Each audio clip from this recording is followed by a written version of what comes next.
Sala TUSP, o podcast do teatro da Universidade de São Paulo. Uma sala virtual onde a gente conta histórias da história do teatro.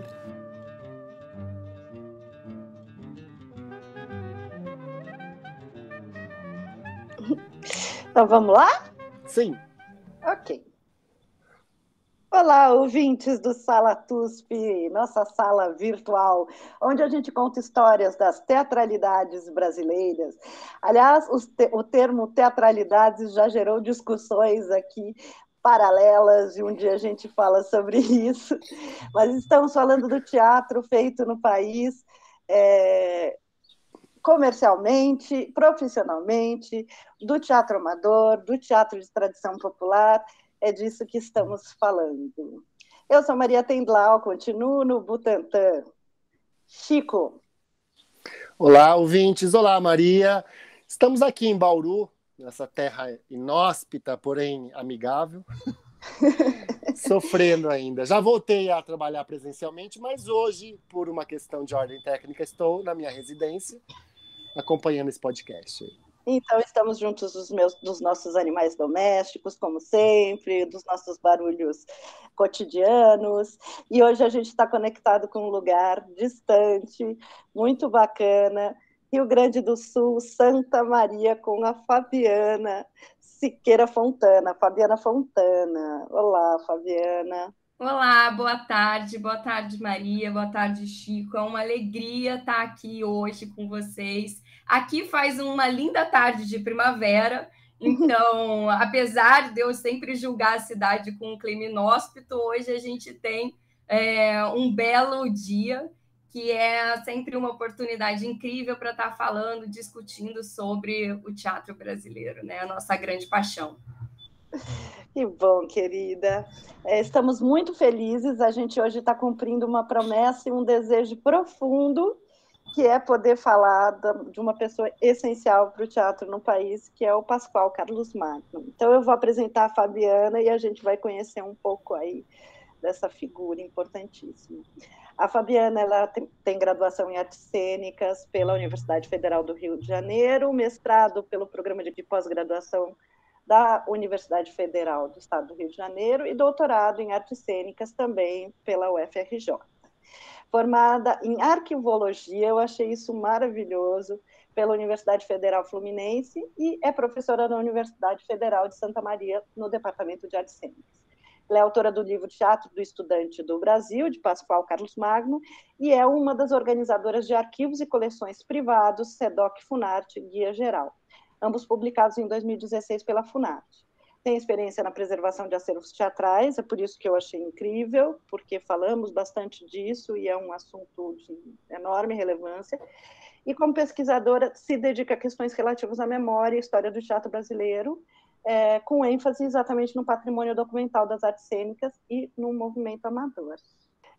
Eu sou uma amante do movimento amador, Fabiana, então também, além de tudo, estou super feliz. Assim. Eu coordenei um projeto na cidade de São Paulo chamado Teatro Vocacional, implementei e coordenei durante 5 anos, e então é um tema que já passa pela minha vida e no qual eu tenho um carinho todo especial.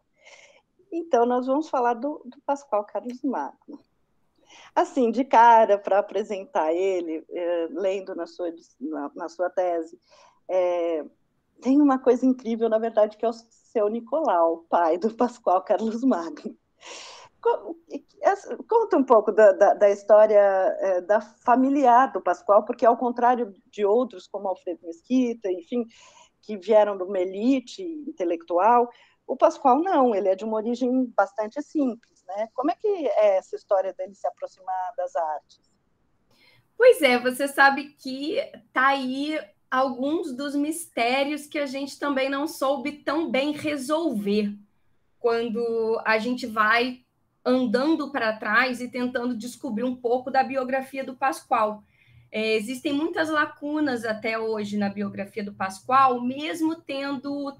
hoje a gente tem mesmo o seu arquivo pessoal sendo extremamente rico, né? Então, ele não vem da elite carioca, né? Isso difere bastante o Pascoal, digamos assim, de como você bem colocou, de outras personalidades aí do teatro amador ou do teatro moderno no Brasil.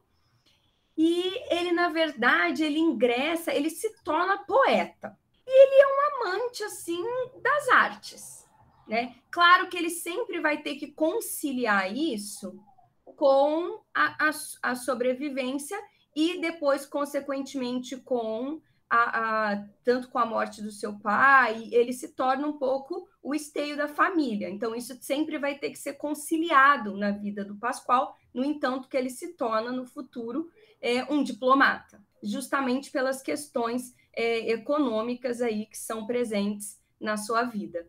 Mas essa figura paterna do Nicolau, para mim, ainda é um grande mistério. Parece que é um dos incentivadores, mas também é pouco o que eu consegui saber assim, sobre essa vida dele. Ele tem a história do teatrinho que ele construiu na própria casa do Pascoal, com a cortina feita de retalhos de alfaiataria, porque ele era alfaiate. Essa história é assim, muito encantadora, né? Que os filhos faziam as peças no final do ano para a comunidade. Uma relação, e isso é uma relação com o teatro que ele já tem, digamos assim, nesse ambiente domiciliar. Mas eu sempre fico pensando que ele tem uma relação mais abrangente com a própria arte, com a própria cultura, porque a vida do Pascoal foi dedicada, apesar de eu ter me dedicado também muito a ele, o pensamento e a obra dele no teatro, ele foi uma pessoa que se dedicou e teve uma entrada em diversas linguagens, diversas esferas da vida artística do Brasil. Eu acho que essa relação com não dá, eu acho que para mim não dá nem para tentar achar uma origem disso tudo com ele. E é incentivado pela família, mas eu acho que ele também tem um caminho muito próprio de buscar isso, e ele vai se enfiando em várias outras, né, em várias outras frentes e várias outras tentativas para poder trilhar esse caminho aí nas artes. Então, ele lança livro, ele dá palestra, ele escreve peça, ele faz de um tudo. E é muito, muito, muito interessante mesmo, assim, esse percurso de ele ir o trabalho que ele faz junto com os artistas plásticos, e o fato dele ir se enturmando mesmo. E o mais curioso é que, na verdade, o paradoxo inicial que me apareceu foi, existe um desejo, né, que vai gerar o teatro moderno brasileiro, pelo menos como se conta essa história. Eu vi um desejo de uma elite de tornar o teatro digno da elite, né? Era quase uma vergonha que o teatro brasileiro não fosse à altura da elite intelectualizada. E acaba que essa pessoa que não necessariamente era da elite vai ser o grande propagador, incentivador, como eu diria, a pólvora da história, né? Que vai se enturmando e vai criando esses espaços. Porque ele circula muito, né? Então, é o que você lembrou, ele circula muito bem também por esses espaços que em alguns momentos são reservados à elite, né? Como essas associações de artistas, também de saraus, de poesia. Ele vai circulando, ele vai se enfiando. E tem uma outra conexão dele que, para mim, também é muito importante para a gente pensar a expansão dessa figura, que é a associação com a classe estudantil, né? Que está se organizando ali no final dos anos 1920. Então, isso também vai ser muito importante para a própria projeção da figura do Pascoal, vai ser essa associação dele com esse movimento de tentar construir entidades, espaços de congraçamento e assistência estudantil, né? O Pascoal ele vai ser um dos fundadores da Casa do Estudante do Brasil, em 1929, junto a Ana Amélia Carneiro de Mendonça. Uhum. Então, ele tem uma parceria, assim, ele está sempre ali, né? Está sempre na festinha, né? E o que foi isso? Qual foi a ideia da Casa do Estudante e como isso depois gerou o TER? A Casa do Estudante do Brasil, ela nasce antes mesmo, ela nasce antes da UNE, né? Então, ela é uma entidade que é construída ali primeiro para dar em prol da assistência estudantil, principalmente do estudante pobre. E aos poucos, essa entidade vai crescendo, vai expandindo seus propósitos, vai expandindo a sua própria estrutura, a ponto da gente ter dentro dessa Casa do Estudante do Brasil um departamento cultural, que seria, então, um departamento responsável pela promoção de exposições, palestras, direcionadas, né, ao público estudantil. E dentro desse departamento, logo um pouco quando nasce o Departamento Cultural da Casa do Estudante do Brasil, vai ser ali dentro que é criado o Teatro do Estudante do Brasil, por Pascoal Carlos Magno. E aí, quem eram as pessoas que ele agremiou lá? Como que acontecia isso? O Teatro do Estudante do Brasil, ele estreia com Romeu e Julieta, dirigido pela Itália Fausta. Ah, super Itália Fausta, que também estava em todas. Que está em tudo, Itália Fausta está em tudo, né? E ele a convida. Eu lembro que na época que eu fiz a minha dissertação de mestrado, que eu me dediquei bastante à criação do Teatro do Estudante do Brasil, que foi um trabalho orientado pela professora Tânia Brandão, a gente lutou, suou para tentar descobrir exatamente de onde vinha esse contato da Itália Fausta com o Pascoal Carlos Magno, sem necessariamente conseguir dizer muito objetivamente de onde vinha, a não ser de um círculo teatral. O primeiro texto dele, o Pierrot, não teve alguma ligação com a companhia dela?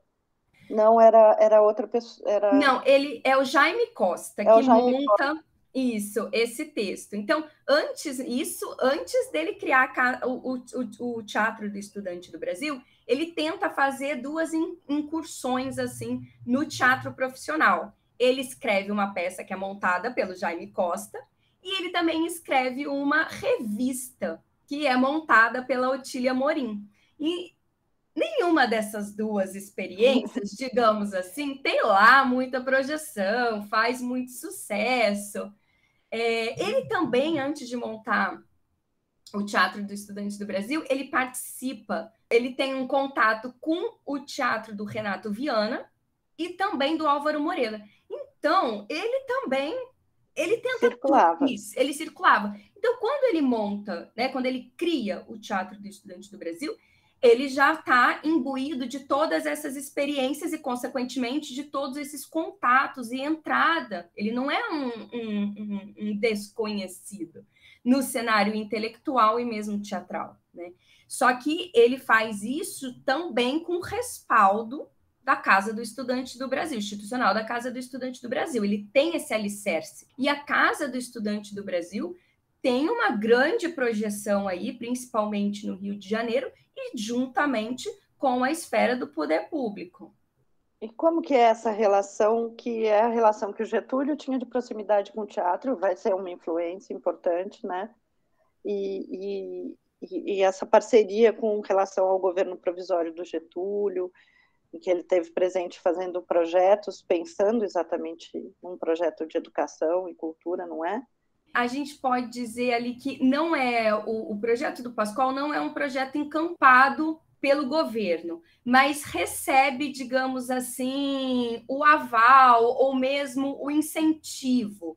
Por exemplo, a estreia do Teatro do Estudante do Brasil, ela é uma noite que é acompanhada de um comitê feminino, né, que dá assim uma chancela para aquele evento. E quem encabeça este comitê feminino é nada mais, nada menos que a primeira-dama. Sim. Então, existem esses pontos de conexão. Outro ponto, não dá para dizer que toda a produção do espetáculo foi bancada, né? Que o Pascoal tenha recebido uma subvenção para montar o Romeu e Julieta, mas alguns ele recebeu depois um dinheiro que foi do Serviço Nacional de Teatro, que, digamos, auxiliou pagou alguns dos gastos que haviam sido tidos na montagem do Romeu e Julieta. Tá? E ao longo da trajetória, o Teatro do Estudante do Brasil, como grupo, não sempre, mas algumas vezes também vai receber subvenção do Serviço Nacional de Teatro. Tem uma passagem da tese que eu fiquei muito pensando a respeito, porque para mim é um dos mistérios, mas talvez seja exatamente o que dá o tom das questões que o teatro passa no país.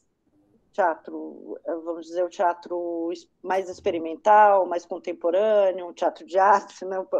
Um pouco repetindo a fala da elite da época. Ai, meu Deus, que chato, mas a verdade é essa, né? Esse teatro mais experimental, que é uma necessidade de estar próximo do Estado e para fugir dos modelos de produção vigentes, porque os modelos de produção vigentes são os modelos comerciais. E por isso essa opção pelo amadorismo. Então, como que você vê essa relação assim?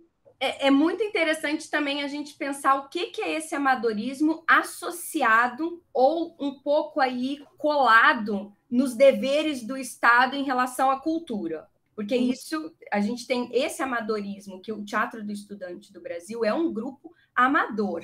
E ele é um grupo amador que nasce, então, também num contexto que é bastante importante, que é o de institucionalização de políticas públicas para o teatro, com o próprio aparecimento do Serviço Nacional de Teatro. Né? Isso é um dado importante, que é o contexto de aparecimento do Teatro do Estudante do Brasil. Apesar dele não ter uma ligação direta, isso é um elemento importante para a gente entender a própria formulação do projeto do Pascoal.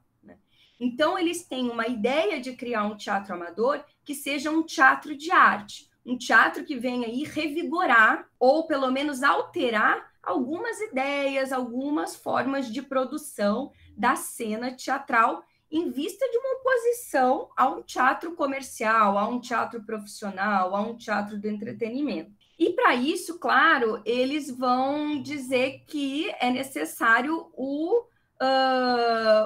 suporte do Estado. Agora, como que o amadorismo, então, tem a ver com essa ideia da subvenção, que às vezes parece que não cola tão bem, né? O amadorismo, pelo menos em relação ao grupo do Pascoal, é o seguinte: ele era um grupo amador, então o elenco, principalmente, é formado por artistas amadores, jovens, que muitas vezes nunca haviam tido uma experiência de palco. Mas esses jovens, eles são guiados por artistas profissionais que vão dirigir os espetáculos. Essa é a fórmula do Teatro do Estudante do Brasil. E a gente tem, por exemplo, a direção de Thalia Fausta, e depois a gente vai ter a direção de outros diretores, como a da própria Esther Leão.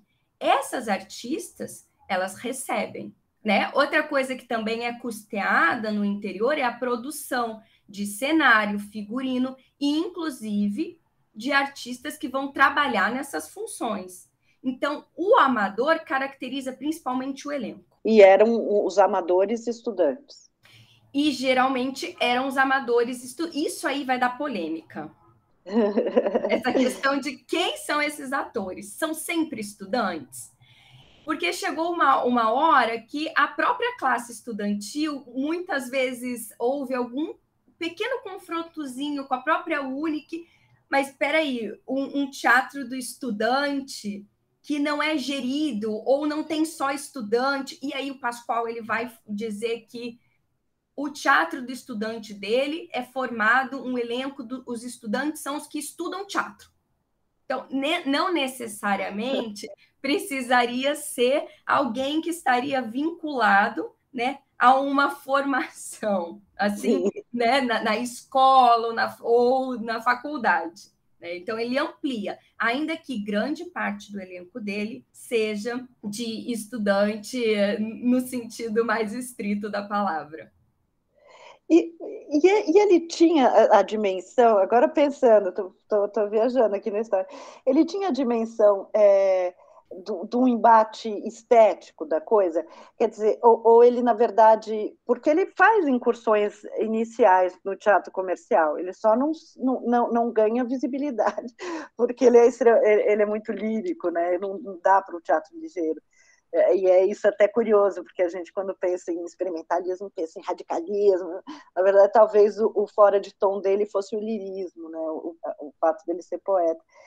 Isso foi um jeito dele continuar fazendo teatro, ou ele tinha realmente pretensões estéticas diferenciadas? Assim? Engraçado você me perguntar isso, porque eu acho que essa força dele como um incentivador, como um empreendedor da cultura, do fazer, acaba tomando conta dele, e as pretensões dele como dramaturgo, como encenador, ou mesmo como escritor, elas ficam quase... Pode ser que alguém que também estude Pascoal Carlos Magno não vai concordar comigo, mas elas ficam num plano menor do que esse da ação em prol do teatro e da cultura, daquilo que ele também acredita que tem que ser feito em prol do teatro e da cultura.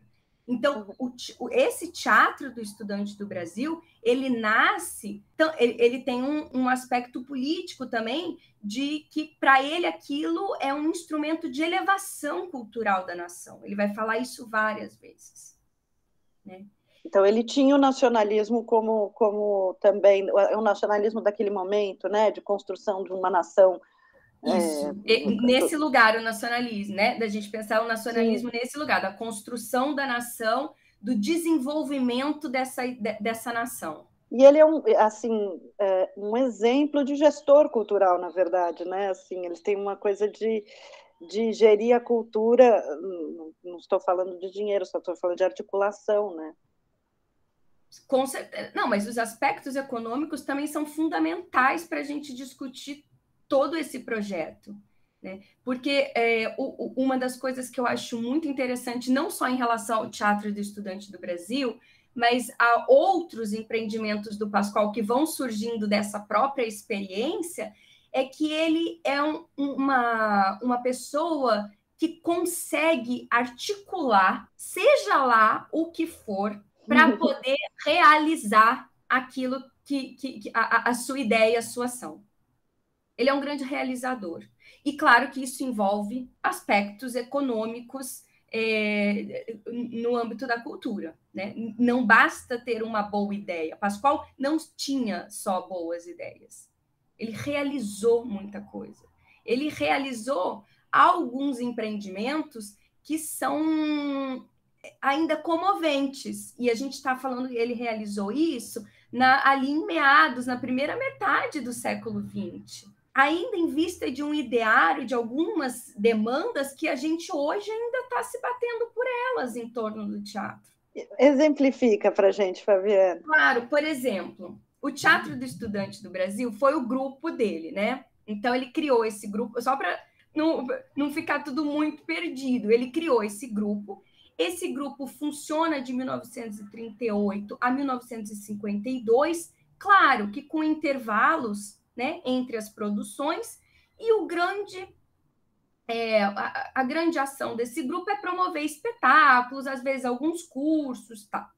Para além desse grupo, o que o Pascoal cria, justamente como líder desse grupo, é uma rede de amadores pelo Brasil inteiro. E essa rede de amadores, que ele se torna um pouco centro, faz com que ele lute, por exemplo, isso durante até o fim da vida dele, pela descentralização teatral no Brasil, que é algo com a que a gente se bate agora. Sim, maravilhoso. Ele vai fazer coisas nas diversas regiões, ele vai, inclusive vai até lá ou não? Ele vai. Os grupos... Porque muito... Toda hora eu vou falar... O Pascoal faz tanta coisa que é difícil de falar dele, às vezes. A gente se embanana. Ele, inclusive, também foi crítico de teatro, né? Ele tinha uma coluna teatral no Correio da Manhã, que ele assume em 1946 e vai escrevendo até 1960. E muitas vezes as pessoas de qualquer lugar do país chamavam o Pascoal para assistir às suas estreias. Então, lá em Goiás, aqui em Santa Maria. Você fala isso, Fabiana, a gente que trabalha no TUSP e briga pela descentralização, eu fico até arrepiado de ouvir a história de emoção. Falar assim, nossa, o cara conseguiu descentralizar, é uma coisa que já estamos pensando há quase um século, há quase um século. Ele lutou, é isso. Ele lutou incansavelmente por isso. Se tem alguma coisa que, para mim, é o grande legado do Pascoal, na minha visão, é essa luta pela descentralização teatral no Brasil. E ele vai, dentro das possibilidades dele, lembrando que ele é um diplomata, vez ou outra ele não está no Brasil. Ele ainda tem a vida dele, né? Ele tem outras ocupações. Então, ele vai, ele tenta ir. Ele vai nas estreias, ele vai prestigiar. Até porque ele sabe que a figura dele é uma espécie também de selo daquele, vai se tornando um selo daquele empreendimento. Vai chamando atenção. E na coluna dele, ele escreve sobre os espetáculos que ele assiste. Mesmo quando ele não assiste, ele fala, tá estreando lá em Pernambuco, o grupo não sei o que, tá montando... Ele vai dando notícias desse movimento teatral amador em todo o território. E se a gente está falando disso, porque o Brasil é um país continental, né? De tamanho continental, e aí você fala de uma pessoa que faz a ligação norte-sul, leste-oeste, em 1930, 1940, 1950, quando as tecnologias de locomoção não eram tão grandes, né? Hoje já é complicado fazer isso, um pouco mais fácil, mas naquela época devia ser um empreendimento colossal para se levar a cabo, né? Ele produzia muita coisa através de carta, telegrama e telefone. Incrível. Isso existe nos arquivos dele. Isso você teve acesso nos arquivos. E os arquivos estão na Funarte. O arquivo pessoal do Pascoal está na Funarte, né? Tanto o arquivo dele como a biblioteca dele, e é um patrimônio inestimável para a gente entender a história do teatro nesse país, no sentido de que ali há registro de atividade artística do país inteiro. Os artistas também escreviam muito para ele, narrando o que estavam fazendo, falando das suas dificuldades, trocando ideias, procurando aconselhamentos. Isso, grupos de todos os estados. E aí ele acaba sendo um dos precursores, vamos dizer, do que se entenderia como teatro moderno brasileiro depois, aí agora aqui no eixo, né? Aqui aí no eixo, isso. Havia um diálogo desse teatro do continente Brasil com o que se tornou o teatro moderno brasileiro? Eu acho que assim, hoje em dia, a gente, para pensar o teatro moderno, e aí eu estou também me filiando a diversos pesquisadores e pesquisadoras, a gente tem que pensar um pouco do que seria esse moderno em cada localidade, né? Para não pegar o eixo como referência única.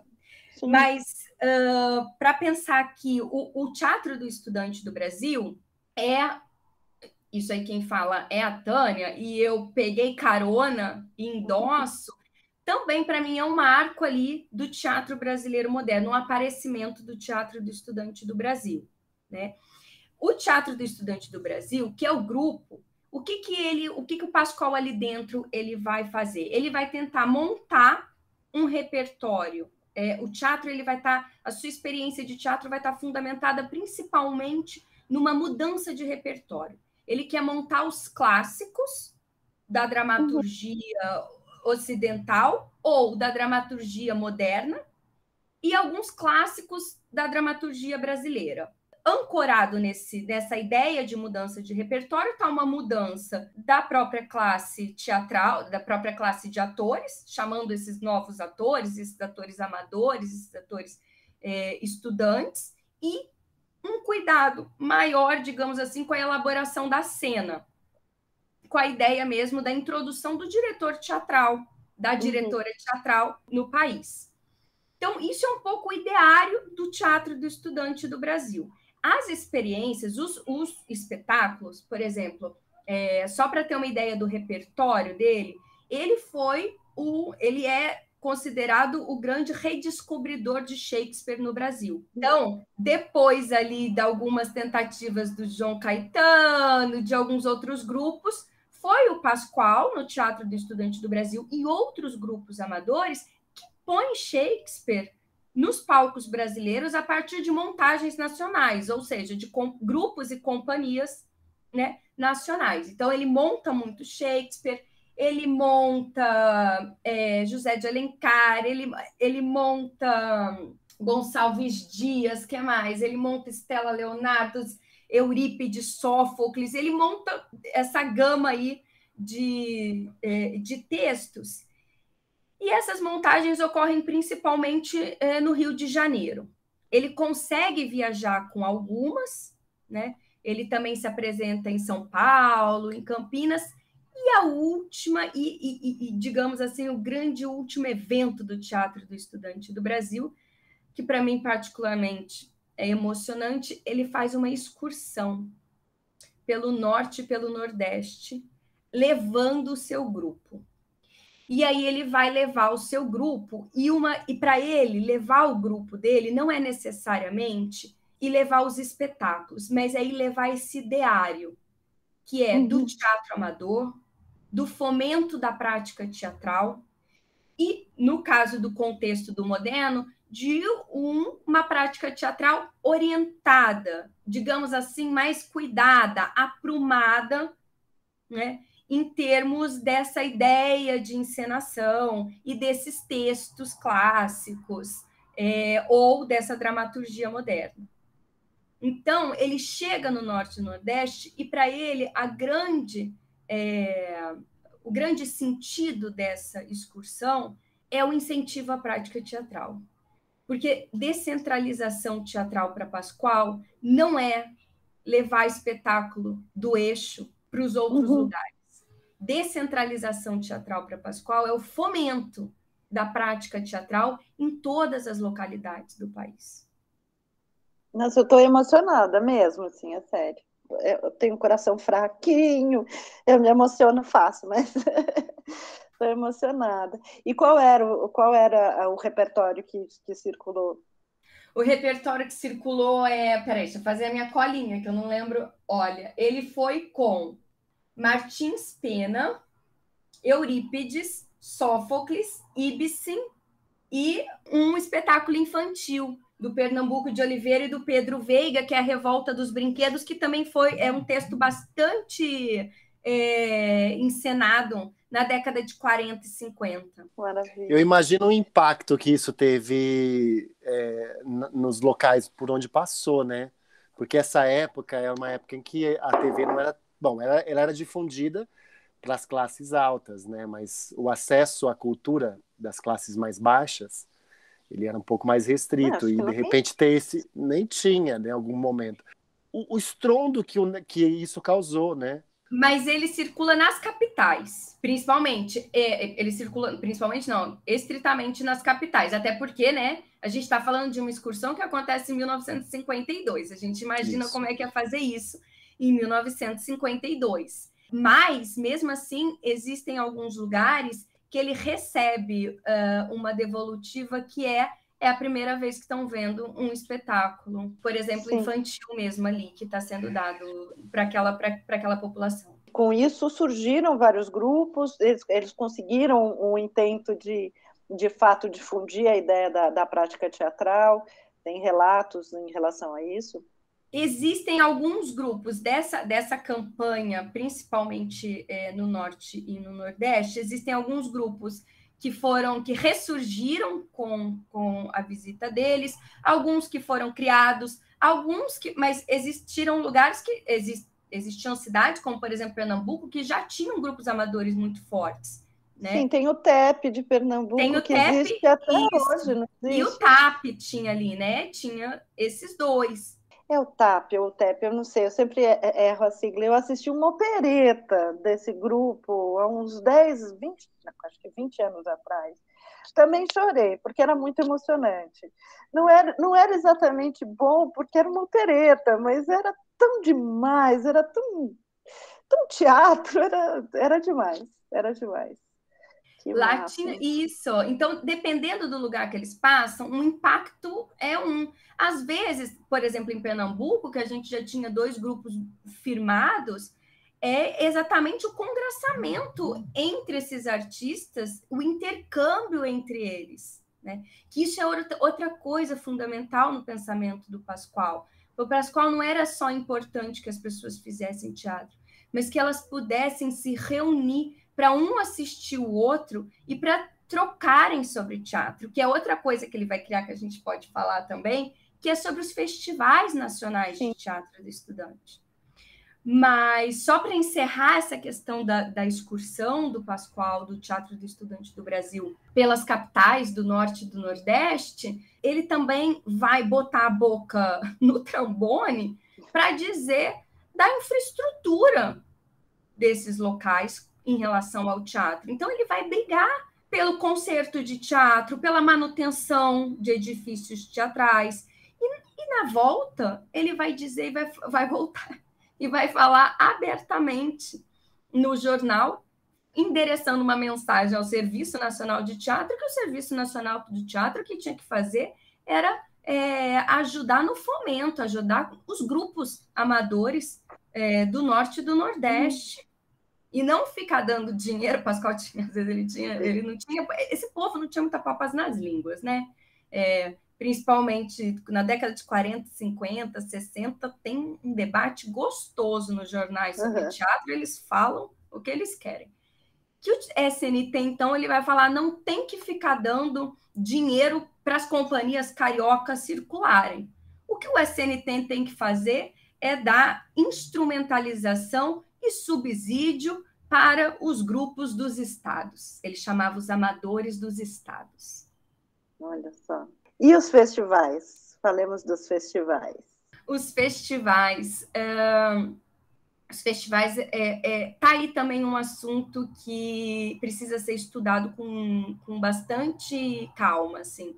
Eu dei uma visada geral nos festivais e no conjunto do que eles são, mas cada um é um microcosmos, assim, para a gente mergulhar e se afogar. Porque os festivais, o Pascoal cria esses festivais, é um sonho antigo do Pascoal, de criar, então, um momento para esse intercâmbio, e para fazer um intercâmbio como uma estratégia de conexão dos amadores de todos os estados, para a própria ideia de fortalecimento de uma rede e, consequentemente, no fortalecimento da rede, fortalecimento da própria prática teatral. Então, ele cria, a ideia dos festivais surge em meados de 1940, quando ele começa a falar dos festivais. Mas ele só vai conseguir mesmo realizar o primeiro em 1958, que ele cria a primeira edição do Festival Nacional do Teatro do Estudante, que é dado em Recife, e ele também tem uma preocupação também com as localidades onde vai ser a sede desses eventos, em que ele vai carregar, ele vai dar um jeito de levar grupos amadores de todos os estados e escolas de teatro de todos os estados para se apresentarem nesse festival. Esse festival não era... Os festivais ficaram conhecidos como os festivais de Pascoal.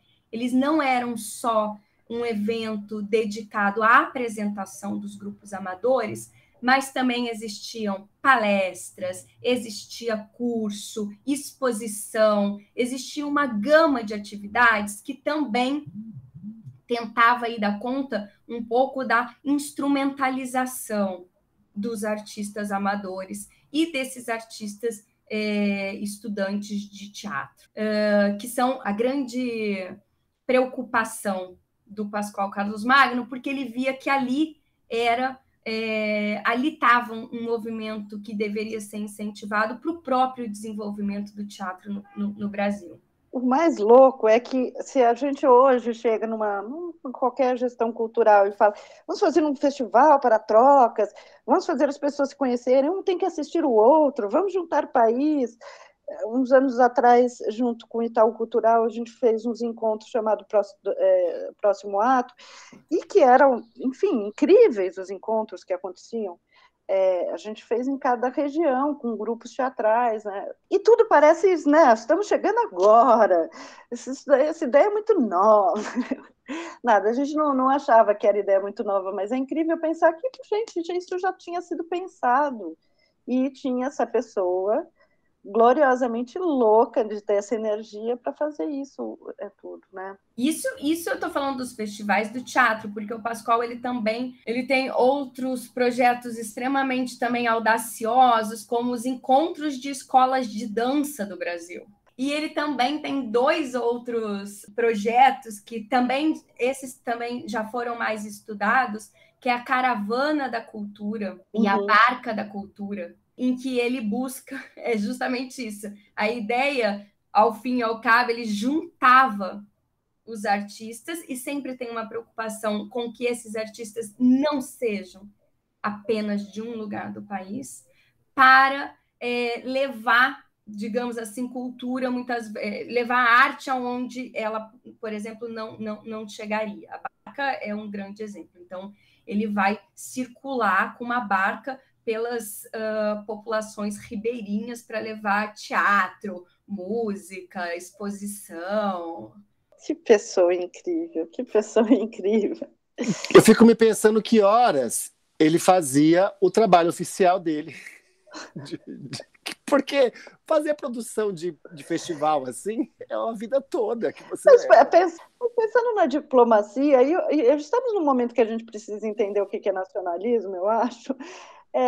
Existe uma coisa de fortalecimento da nação, assim, eu nem sou da partidária das nações, assim, mas o fortalecimento de um espírito nacional e como que isso dialoga. Se ele já era diplomata, ele estava especializado no diálogo. Não me parece tão estranho, assim, me parece mais estranho sair, fazer viagem para resolver problema do Ministério de Turismo, em vez de pensar... Sim, claro. Em relação aos acervos, Fabiana, assim, o que você... eles estão bem cuidados, apesar de ser que estão lá na Funarte. Eu acho que a gente pode aproveitar, a gente está chegando aqui num teto, aproveitar e falar um pouco sobre a questão do acervo no país, porque já que é a sua área de estudo, e é um tema que a gente sempre retorna, né? Estes acervos, especialmente, estão seguros, ou não?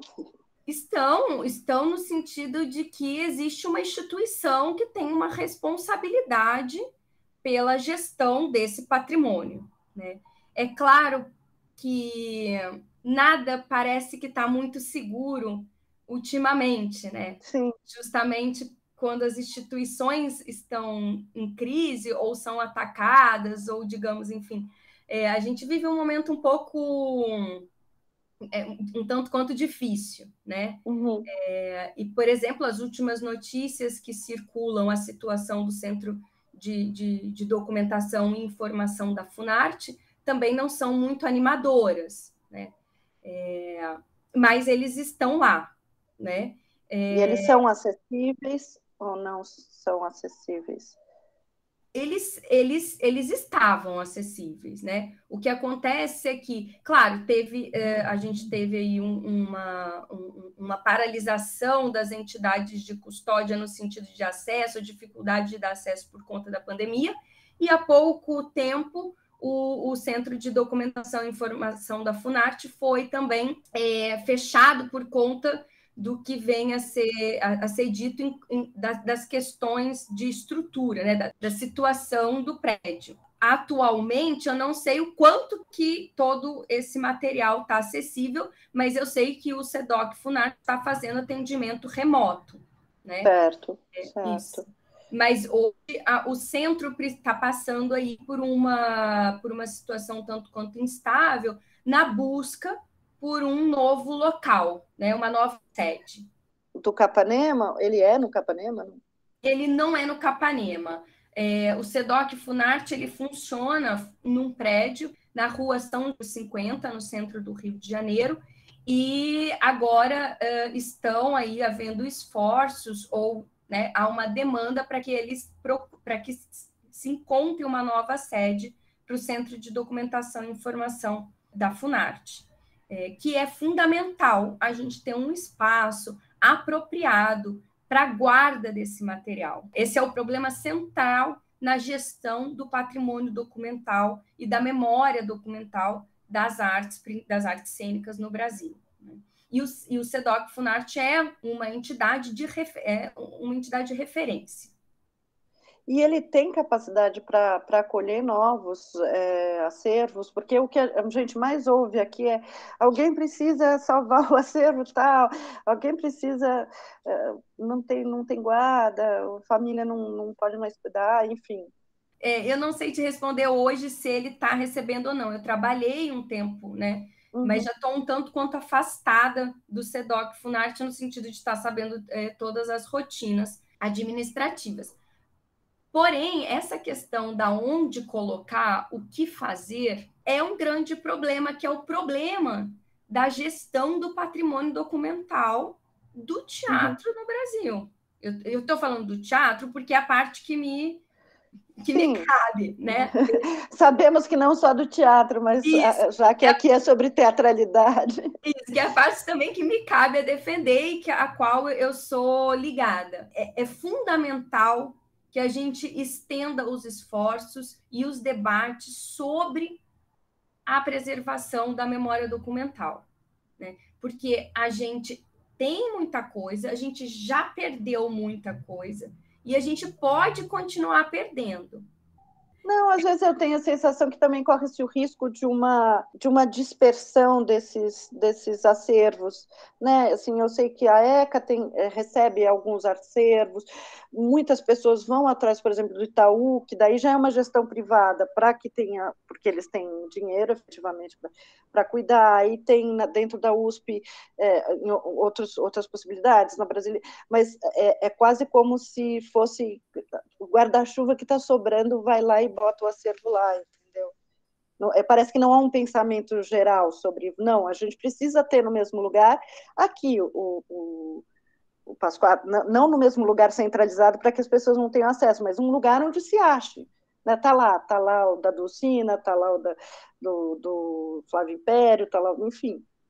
Isso, eu acho que você tocou num ponto essencial, é o lugar.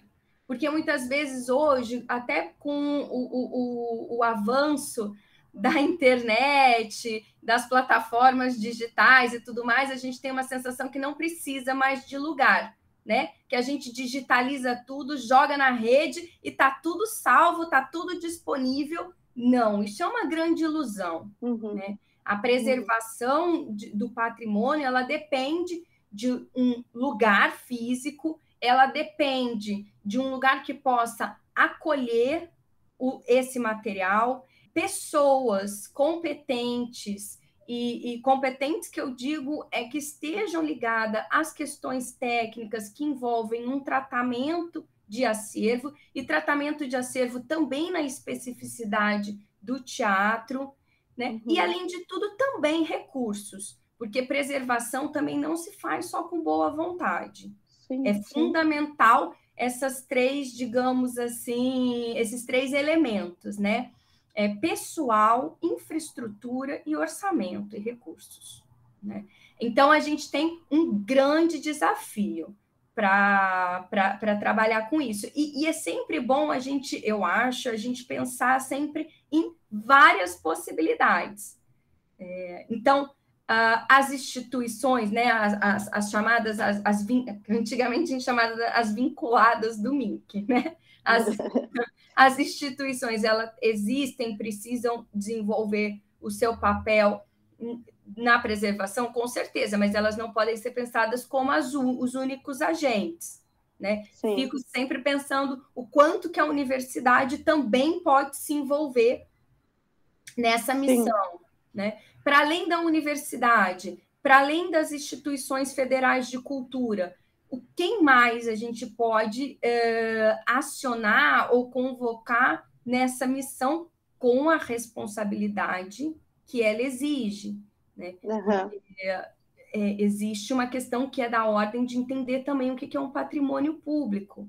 São vários aspectos da discussão e que precisam ser colocados na mesa e enfrentados na sua dimensão técnica e ética, assim. E aí eu acho que assim, sabe, Maria e Chico, eu acho que a gente precisa pensar em cada realidade também, de cada lugar desse país, né? Porque, por exemplo, a gente tem algumas opções aí em São Paulo. A gente tem Que opções que a gente tem no Rio de Janeiro? Que opções que a gente tem em Santa Maria? Que opções, né? A gente tem que pensar também em difundir a necessidade de existir essas entidades de memória, de custódia, de memória documental. Aqui em Santa Maria, a gente tem a Casa de Memória Edmundo Cardoso, que faz esse papel. Ela é uma entidade de memória que tem como missão salvaguardar um acervo de teatro da cidade. Mas eu acho que é exatamente isso. Aliás, a gente podia pensar futuramente num encontro de discussão sobre isso, né? Não sei, aí o pessoal fala, a gente não aguenta mais discutir, a gente discute, mas, enfim, pensar mais a respeito, até para que a universidade entenda o seu papel também e como pode colaborar. Isso, perceba o seu papel, até porque, né, isso é uma perspectiva muito particular. Nós somos os usuários, muitas vezes. A gente é que vai atrás dos documentos para poder gerar, né, que nos atende nas nossas pesquisas. Então, também será que a gente não tem uma responsabilidade em colaborar com a preservação desse material? Porque se a gente não entender que é nossa responsabilidade, de quem vai ser? E aí a gente ainda temos a autonomia da universidade, o que garante a sua função aí, né?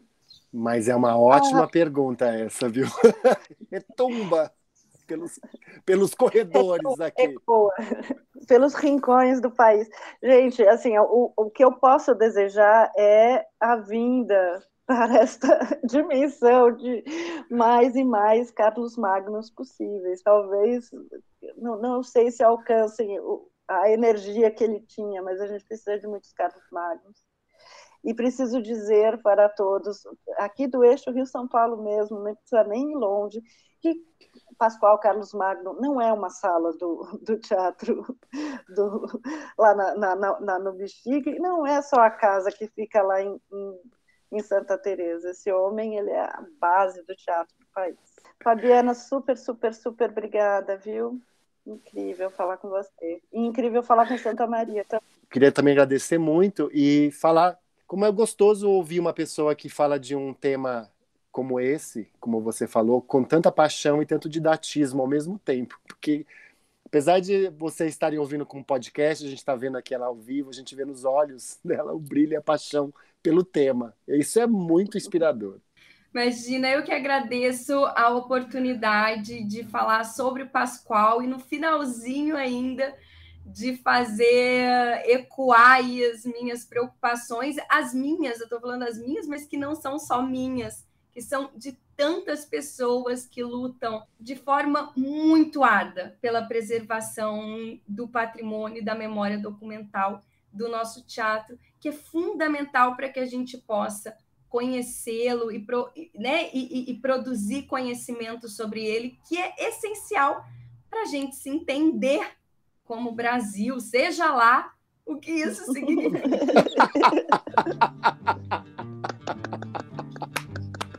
Genial!